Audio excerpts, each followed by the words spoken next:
দ্রৌপদী রয়ে গেল। বলে আমি দ্রৌপদীকে বন্ধালাম। কিভাবে বুদ্ধি বিভ্রষ্ট হয়।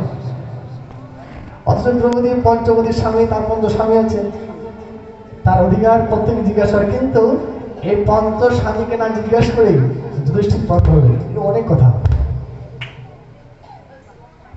পাশা গেলে দ্রৌপদীকে হারিয়ে দিলেন। কিছুই নেই, সকলে চুপ করে বসে গেছে।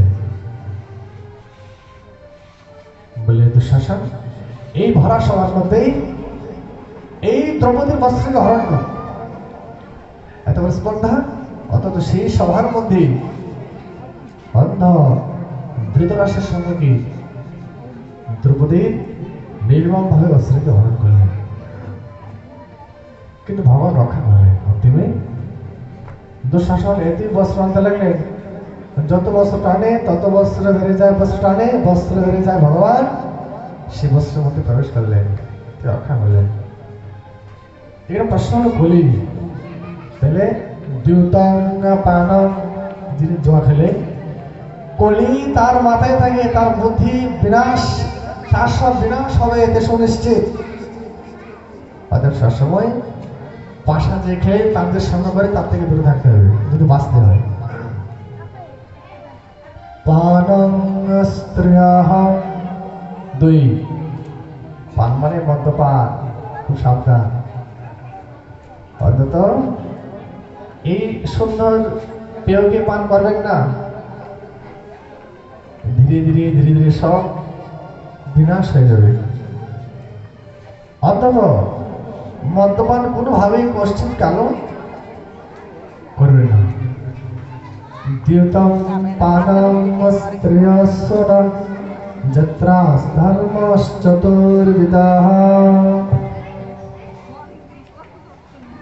মদ্যপান করা যাবে না।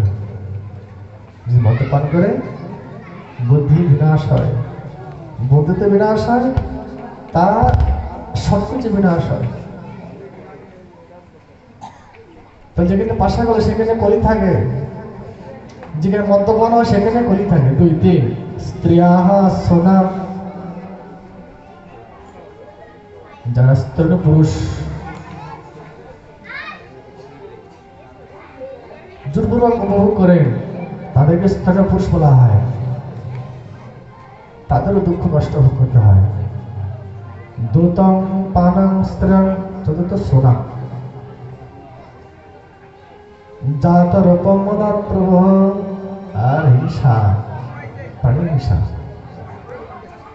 যেখানে হিংসা করা হয় সেখানে কলি থাকে। যাকে প্রাণ দিতে পারবেন না তার প্রাণ নেওয়ার অধিকার আপনার না আছে না আমার আছে। আপনি পারবেন একটা প্রাণীকে প্রাণ দিতে? একটা পশুকে প্রাণ দিতে পারবেন? যদি একটি পশুকে প্রাণ দিতে না পারেন তাহলে একটি পশুর প্রাণ নেওয়ার অধিকার না আপনার আছে না আমার আছে, করা যাবে না। একটা প্রাণীকে যখন হত্যা করা হয় তার কত আর্তনাদ, কত কষ্ট হয়, তার প্রাণ কত ছটফট করে, তার প্রাণ কত কষ্ট করে বেরিয়ে যায়। আর আমরা আনন্দ নেই, সুখ নেই। আর এখানে কি বলে যে আত্মা থেকে ধর্ম, তারপরে ধর্ম, আগে আত্মা। আরে আত্মা, একটা মানুষকে মেরে আত্মা ধর্ম, এসব অজ্ঞ মূর্খের কথা, মহা মূর্খের কথা। আত্মা থেকে ধর্ম, আত্মাকে তো বলছে কি দুর্বৃত্ত কথা। দ্যুতং পানং স্ত্রিয়ং সোনা যাত্রা ধর্মশ্চতুর্বিধা। আচ্ছা বলুন তো, এটা কি যুদ্ধের সঙ্গে হয়? আত্মা রেখে ধর্ম হয়? আচ্ছা যদি আত্মা রেখে ধর্ম হয়, আপনি যে আত্মাকে মেরে দিলেন, তার আত্মা রাখলেন কোথায়? তাকে তো শেষ করে দিলেন। যদি আপনার কথাই হয় আত্মা রেখে ধর্ম, তাহলে একটা প্রাণীর আত্মাটাকে রাখেন, তাকে ধর্ম করেন, কিন্তু কি করলেন? আত্মাটাকে মেরে দিলেন। আপনি তো আত্মাটাকে নষ্ট করে দিলেন, তাহলে আর অন্য আত্মা ধর্মটা করলেন কি করে? হয় না। আমরা তৃণভোজী প্রাণী, আমরা শাকাহারী। দেখবেন আপনি ভারতবর্ষে দেখবেন এই বড় বড় ডক্টর চেন্নাই বেঙ্গালোর সব ভেজিটেবল আহারি, এরা জীবনে কোনোদিন আমিষ ভক্ষণ করেনি। প্রাণী তো দূরের কথা, তাদের কি মেধা বুদ্ধি নেই? তাদেরকে ছেলেরা পড়াশোনা করে না? নিরামিষ খেলে কি বুদ্ধি হয় না, শক্তি হয় না, বল হয় না? ঘোড়া কি গায়? ঘোড়া ঘোড়া কি গায়? এত হর্স পাওয়ার কি গায় ঘোড়া? ঘাস মাথায় গায়। কি ঘোড়ার শক্তি নেই না, বল নেই? তারপরে গন্ডার, গন্ডারের চামড়া দিয়ে বুলেট প্রুফ জ্যাকেট হয়, জানেন? এই গন্ডারের চামড়া দিয়ে বুলেট প্রুফ জ্যাকেট হয়। গন্ডার কি খায়? ঘাস মাথায় তো খায়। কি তার শক্তি বুদ্ধি নেই? তারপর হাতি, হাতি কি খায়? হাতি কি খায়? এত শক্তি, এত বলো পারবেন? 50 জন পারবেন। তাহলে হাতি কি করে বলো মানে? আর আমাদের এতই বুদ্ধি যে কেবল আমিষ ছাড়া বাবা এই রক্ত ভালো হয় না, ব্রেন শুকিয়ে যায়, শিং মাসে ঝোল না গেলে হবে না, মাংস না গেলে হবে না। আপনি যান, চেন্নাই যান, গুজরাট যান, উত্তরপ্রদেশ যান, মধ্যপ্রদেশ যান, তারা জীবনে আমিষ ছবি দেখেইনি। বলে মছলি, মছলি ভয় পায়, বলে পোকা।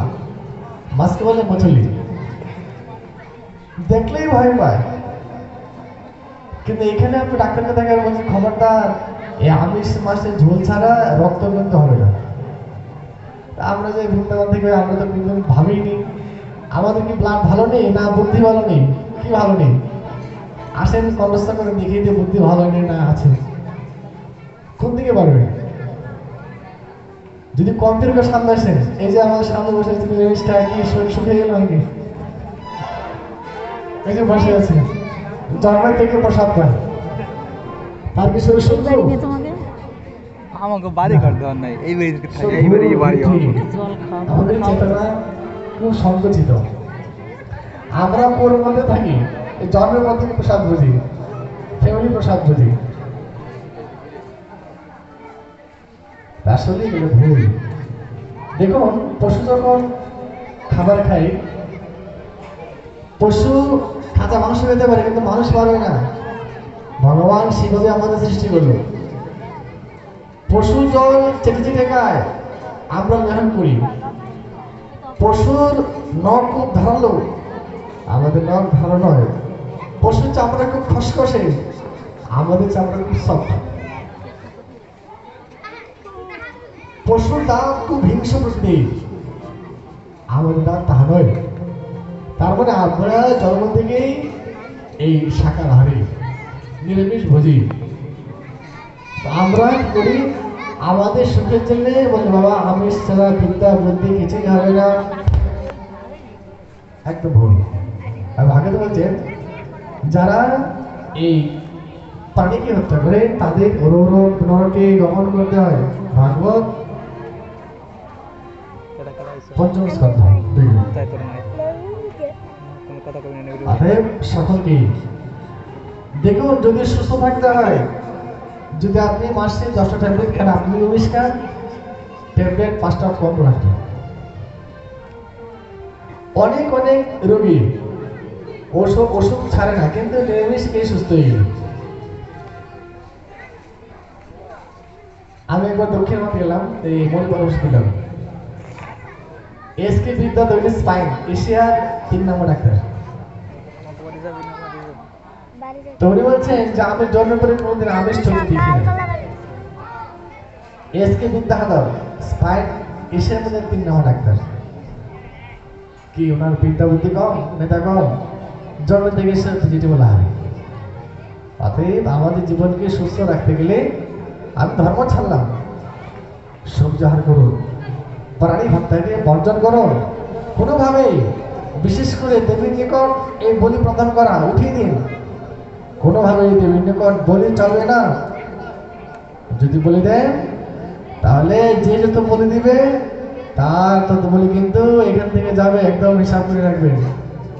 এই বংশ থেকে যে যত বলি দিবেন তার বলি তত, কিন্তু বংশ থেকে যাদের সাবধান। যদি কেউ ভুলবশত দেবী নিকট বলি মানসিক করে থাকেন, সেই টাকা দিয়ে সাধু সামাজিক বৈষ্ণব সামাজিক কদাচিৎ এই দেবী নিকট বলি মানসিক করবেন না। আর শ্রাদ্ধ আমসি দ্বারা করবেন না। আর একাদশীতে শ্রাদ্ধ হলে দ্বাদশীতে শ্রাদ্ধ করবেন। যদি কেউ প্রমাণ চায়, জানতে চান, সংযোগ করুন। যে কোনো সময় আমাদের সঙ্গে বৃন্দাবন সংযোগ করতে পারবেন। এতে কোনো সমস্যা নেই যে বলে গেলাম আমি আর আসবেন না। যে কোনো ভাবে আমাদের সঙ্গে যোগাযোগ করতে পারেন।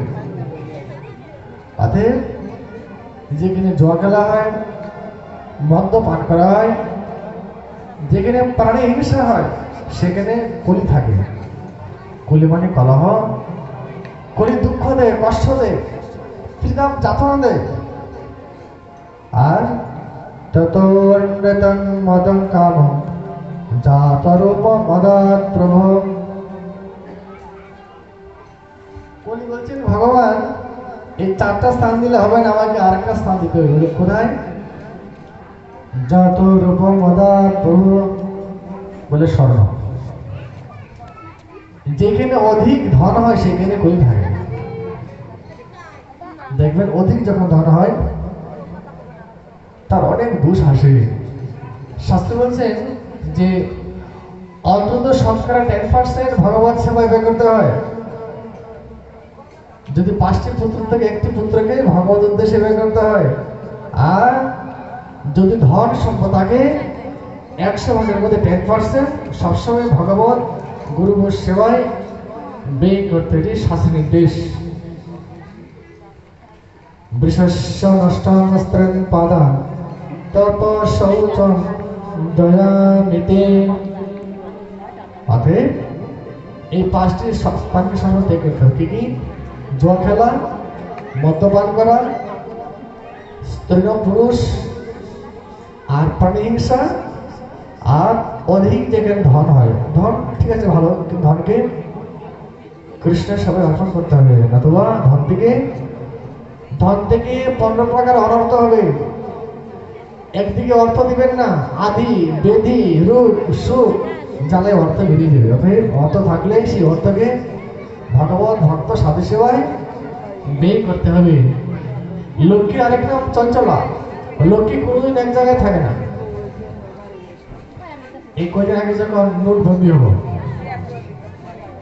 একজনের বাথরুমের ট্যাঙ্কির মধ্যে 1 কোটি টাকা রাখা ছিল। ধরা পড়ে গেল। ধরা পড়লো, সঙ্গে সঙ্গেই স্পটেড হয়ে গেল। টাকাও গেল, প্রাণও গেল। লক্ষ্মী কোনদিন এক জায়গায় থাকে না। যদি অর্থ থাকে, অর্থকে সৎ সেবা, ভক্ত সেবা, সাধু সেবা, বৈষ্ণব সেবা, ভাগবত সেবায় নিয়ে করে দাও, তবে তার থেকে রক্ষা পাবে। অতএব সে যে 5টি স্থান, সে 5টি স্থান সবসময় ত্যাগ করতে হবে। যস্মিন দহতে জভেব ভগবান সসর জগম। পরীক্ষিত মহারাজ তিনি হরিণ শিকার করতে গেলেন। সে সময় নিয়ম ছিল যে সমস্ত রাজা হয় তারা হরিণ শিকার করতে যায়। পরীক্ষিত যখন হরিণ শিকার করতে গেলেন, খুব তৃষ্ণার্ত, গলার শরীরগুলো জলের জন্য। কোথায় জল পাবেন? এক ঋষির আশ্রমে গেলেন। এই ঋষি শ্রমিক বলছে, ঋষিবর আমি মহারাজ পরীক্ষিত, আমি সংসারা পৃথিবীর রাজা, আমি তৃষ্ণার্ত, আমাকে জল দিন। কিন্তু ঋষি তপস্যায় ব্রত, ব্রহ্মলীন। পরীক্ষিত ভাবলেন এই ঋষি আমাকে দেখে তিনি তপস্যা ভান করছেন, আমি রাজা, অথচ তিনি আমাকে সম্মান দিচ্ছেন না। পরীক্ষিত করলেন কি, পাশে ছিল একটি মৃত সর্প। সেই মৃত সর্প ঋষির গলায় ধনুষ বাণ দ্বারা ঝুলি দিল। পরীক্ষিত মহারাজ চলে গেলেন। আর শ্রমিক ঋষির পুত্র ছিল ঋষি শৃঙ্গী। ঋষিপুত্র দেখলেন তার পিতার গলায় একটি মৃত সর্পকে যেন ঝুলিয়ে দিলেন।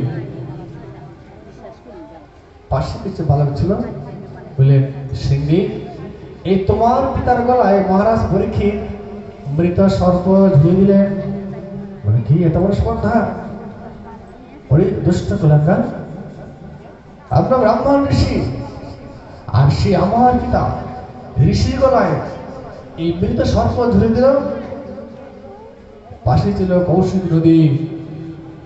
কৌশিকী নদীর জল নিয়ে তিনি সংকল্প করলেন, আমি ব্রাহ্মণ কুমার, আমি অভিসম্প দিলাম যে পিতার গলায় এই মৃত সর্প ঝুলিয়ে দিলে আজ থেকে এই তক্ষক নাগের দংশনে সপ্তম দিবসে পরীক্ষিতকে তক্ষক নাগ দংশন করবে। লঘুমতে গুরুদণ্ডা দিল অভিসম্পাদ মহৎ লক্ষণম আয়ুশ্রী যশশ্রী স্বয়ং। এই জন্যই এই মহতের সঙ্গে মহৎকে অবহেলা করতে নেই, মহৎকে লঙ্ঘন করতে নেই, মহতের সঙ্গে দুর্ব্যবহার করতে নেই। আয়ু, আমি অর্জুনকে সঙ্গে পাঠালাম ভগবানের সঙ্গে, কৃষ্ণের সঙ্গে, কিন্তু 6 মাস হয়ে গেল কৃষ্ণের কোনো সন্ধান নেই। 6 মাস পর যখন অর্জুন আসলেন তখন বললেন, অর্জুন তোমাকে কেন তো বলেন দেখাচ্ছে, বঞ্চেতায়ং মহারাজা হরে না বন্ধু রূপে না। কৃষ্ণ নেই, তিনি চলে গেলেন। সেই সংবাদকে যুধিষ্ঠির দুঃখ পেলেন। আর যুধিষ্ঠির মহারাজ যখন শুনলেন ভগবান চলে গেলেন, তিনি বলছেন, আমি থাকবো না, আমি এই ধরাধাম ছেড়ে আমি চলে যাব। কুন্তী কৃষ্ণের বিরহে দেহ ছেড়ে দিলেন। আর যেই ভগবান তিনি চলে গেলেন, সঙ্গে সঙ্গে কলির আগমন হল। কলি, কলি মানে পালহ। যে কলি এই সবসময় সংসারের মধ্যেই তিনি দুঃখ ত্রিতাপ যাতনা ভাগিয়ে রাখ কলি।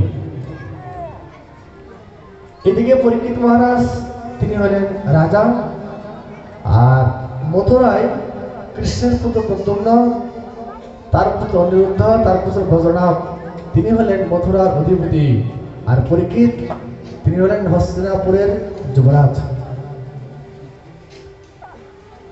পরীক্ষিত মহারাজ তিনি দিক বিজয় করতে বেরিয়ে গেলেন।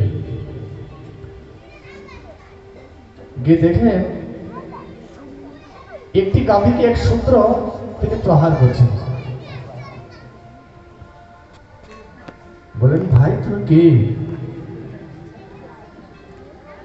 এই বংশে শ্রী ভগবান তিনি গাভীকে নিয়ে কত লীলা করলেন, আর তুমি এই আমার রাজ্যে তুমি গাভীকে প্রহার করছো? বলে, আমি সাক্ষাৎ কলি। বলি, কলি খবরদার, তুমি আমার রাজ্য থেকে চলে যাবে। বলছে, মহারাজ কোথায় যাব? এই সংসার পৃথিবী তো আপনার, তাহলে আমি কোথায় যাব? তাহলে আপনি আমাকে স্থান নির্দেশ করে দিন, আমি কোথায় কোথায় থাকবো। পরীক্ষিত মহারাজা 5টি স্থান নির্দেশ করলেন। কোথায় কোথায়? দ্যুতং পানং স্ত্রিয়ং সোনা যত্র ধর্মশ্চতুর্বিধা। কলি কোথায় থাকে? আর এই সংসারে কলির জন্যই আমাদের দুঃখ কষ্ট হয়। যদি আমরা সুখে জীবনযাপন করতে চাই, তাহলে এই কলির 5টি স্থান থেকে কি করতে হবে? দূরে অবস্থান করতে হবে। কোথায়? দ্যুতং পানং, দুধ মানে পাশা খেলা, মানে জুয়া খেলা। যেখানে জুয়া খেলা হয় সেখানে কলি থাকে, তার বিনাশ সুনিশ্চিত।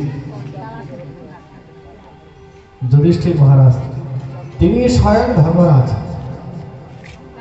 যুধিষ্ঠির তিনি যখন ইন্দ্রপ্রস্থ করলেন, এত সুন্দর ইন্দ্রপ্রস্থ, দুর্যোধন ভাবলেন যদি আমার হতো। তিনি ভাবলেন কিভাবে এই যুধিষ্ঠির ইন্দ্রপ্রস্থকে হরণ করা যায়। সবাই বলছে, শোনো, তুমি এই যুধিষ্ঠিরকে পাশা খেলার জন্য আহ্বান করো, আসবে। ক্ষত্রিয় তো যুদ্ধ চায়। গেলেন দুর্যোধন, দূত পাঠালেন, বললেন এই হস্তিনাপুর সিংহাসনে আপনার সঙ্গে তারা পাশা খেলতে চায়, অর্থাৎ বিদুর নিষেধ করলেন, অসম্ভব, ভাই ভাই পাশা খেলা কত অন্যায়, আপন কাকা তো করতে পারি। যোশী বলছে না, যদি আমাকে এই পাশা খেলার জন্য আহ্বান করতে পারে আমি খেলব। পাশা খেলা শুরু করলেন, এদিকে পঞ্চ পাণ্ডব আর এদিকে শকুনি, দুর্যোধন, দুঃশাসন, কর্ণ, এরা এক পক্ষে আর পঞ্চ পাণ্ডব এক পক্ষে। শুরু হলো পাশা খেলা। শকুনি এই কপট পাশা খেলা খুব পারদর্শী ছিল। এই শকুনির সঙ্গে কেহই এই পাশা খেলে পারত না। দুষ্টের তো দুষ্ট বুদ্ধি প্রবল হয়, কি করে অন্যকে ঠকানো যায়, অন্যের হরণ করা যায় আর অন্যকে বিনাশ করা যায়, দুষ্টের বুদ্ধি সবসময় মাথায় থাকে।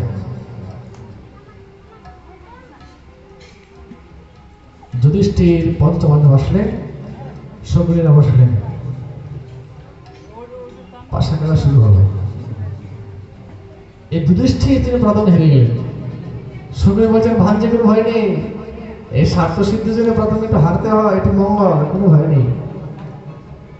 কারণ শকুনি জানতেন জয় দুর্যোধনেরই হবে, কারণ কপট তো পাশা খেলা, সত্য পাশা খেলা নয়, মিথ্যার পাশা খেলা। পাশা খেলা শুরু করল।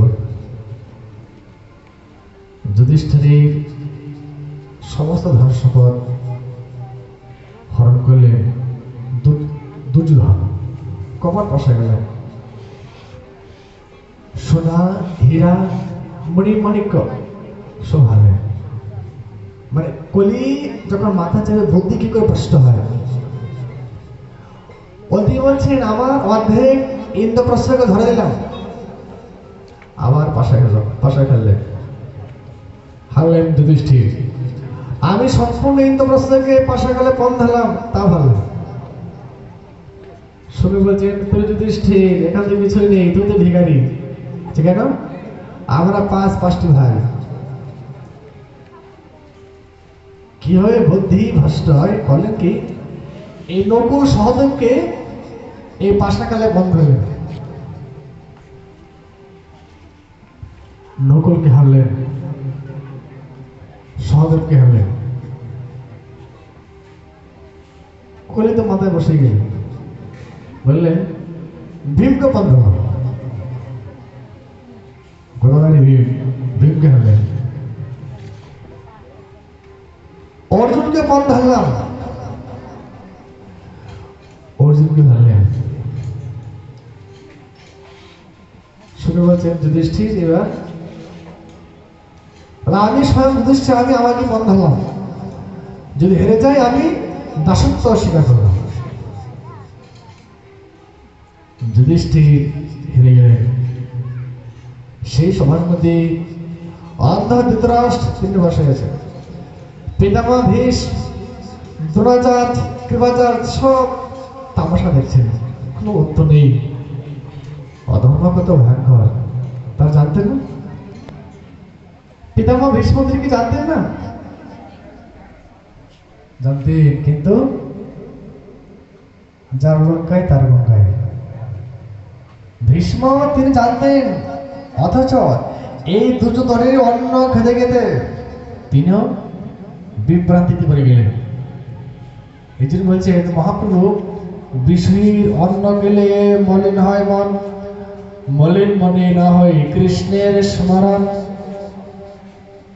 আপনি মনে করুন কোন অধর্ম পথে চলে, অধর্ম করে সে অর্থ যখন আপনাকে দিল, আপনি গ্রহণ করলেন, কিন্তু পরিণামটা কি হবে? কি বলে বিবেক? ভোগ করতে হবে। সে সারা জীবন অধর্ম করলো, অন্যায় পথে অর্থ ইনকাম করলো, আর সে বেশ কিছু সেবা করে দিল, যে তার অর্থ সেবা সে গ্রহণ করবে, তার ভাগ তাকে গ্রহণ করতে হবে। এটা সহজ না। তত শৌচম দয়া সত্যমিতি পাদাকৃতে কৃতা। এই বলছেন আহার শুদ্ধি সত্য শুদ্ধি, সত্য শুদ্ধি ধ্রুবারস্মৃতি। যে যার অর্থের জিনিস গ্রহণ করবে তার মতি বুদ্ধি সেই প্রকার হবে। এক সাধু খুব অকিঞ্চন সাধু ছিলেন। যে সাধু তিনি তপস্যা করতেন, আরাধনা করতেন। কোনদিন সাধু এক ব্রাহ্মণে গৃহে গেলেন। ব্রাহ্মণ ঠাকুরের সেবা করেন, সন্তম নিষ্ঠ। সাধু যখন ব্রাহ্মণে গৃহে গেলেন, ব্রাহ্মণ সাধুকে সেবা দিলে আতিথ্য স্বীকার করলেন। বলছেন, বাবা আজকে রাত্রে থাকেন, আপনি আগামীকাল যাবেন, তাই হবে। সাধু ব্রাহ্মণে গৃহে ছিলেন, প্রসাদ করলেন। এই যখন রাত্রি হলো, তার সাধুতে রুতি হয়ে গেল। মহৎ কৃপা মানে কোন কর্মে ভক্তি নয়, কৃষ্ণ ভক্তি দূরের সংসার নহে কয়। এই জন্য মহাজন বলছেন, ভক্ত পদধূলি আর ভক্ত পদজল, ভক্ত ভুক্ত অবশেষ তিন সাধনের বল। এই তিন সময়তে কৃষ্ণ প্রেম হয়, পুনঃ পুনঃ সর্বশাস্ত্রে ফোকারিয়া কয়। ভক্ত পদধূলি, ভক্ত পদজল আর বৈষ্ণব প্রধানিত, এই তিন সাধনের মহাভব। এই ভক্তি সম্বন্ধে বলতে কি রূপ গোস্বামী চরণ তিনি ভক্তি সন্দর্ভে কয়েক হাজার শ্লোক কেবল ভক্তি, ভক্তি কি, ভক্তির প্রকার ভেদ কি, এই রূপ গোস্বামীর ভক্তি রসমত সিন্ধু এই গ্রন্থ অধ্যয়ন করে হলো ঋষি কুমার সপ্তমে হরি। পরীক্ষিত মহারাজ তিনি রাজা, তিনি চক্রবর্তী সম্রাট, অথচ আজ সেই সম্রাটে অভিসম্পাদ আজ থেকে সপ্তম দিবসে এই তক্ষকনাথ মহারাজ পরীক্ষিতকে দর্শন করবেন। তিনি মুহূর্তের মধ্যে তার যে রাজ্যের ভার তিনি পুত্রকে ন্যস্ত করে দিলেন। ও ভাগ্য, আজ আমি দীর্ঘদিনের সংসার বিষয়ে আবদ্ধ ছিলাম, কিন্তু আজ ঠিকানা হরণ করেন। গুরুদেব যখন শিষ্যকে দীক্ষা দেন, তার সমস্ত তিনি বিনাশ করেন। প্রশ্ন কেমন করে দেব, ওই আমার পিছনে দিতে হবে। যিনি কৃষ্ণ তত্ত্ববেত্তা তিনি গুরু, শব্দ ব্রহ্মেচ পরব্রহ্মেচ নিষ্ণাত। তিনি পরমাংশ, তিনি বিরক্ত, তিনি বিরাগী। তার দৃশ্য মহাপুরুষের দ্বারা, তার দৃশ্য গুরুচরণের আশ্রয়ের দ্বারা শিষ্যের অজ্ঞান অহংকার বিধৌত বিনাশ হয়ে যায়। এই জন্যই তেষাং প্রপত্ত নিধনম পশ্যন্নপি ন পশ্যতে। আজ যদি মহাপ্রভু না আসতেন, এই গৌর সুন্দর স্থানে আমরা এই যে ব্রজভক্তিকে আমরা জানতে পারতাম না। সেই ব্রজভক্তিকে জানতে গেলে আমাদের গৌর সুন্দরী কৃপার প্রয়োজন। এই মহাপ্রভুর করুণা ছাড়া সে যে সত্য ভক্তি, অহৈতিক ভক্তি, রাধা দাস্য ভক্তি আমরা জানতে পারবো না। এই জন্য পদবিত বলছেন,